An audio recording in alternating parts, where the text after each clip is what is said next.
உன்னை தவிர இங்கு எனக்கு யாரடி உனது நிழலிலே ஓய்வெடுப்பேன் உனது சுவாசத்தில் சூழத்தீனினால் மரணம் வந்து நான் உயிர் கெடுவேன் உன் முகத்தை பார்க்கவே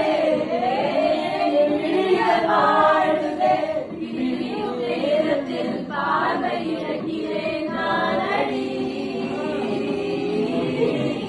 உடற்கொள்ளாவி அனைத்தும் உனக்கெனவே தருவேன் பெண்ணே உன் அருகில் வாழ்ந்தால் போதும் கண்டே கண்டே உனக்கு எழுதி பக்கத்துல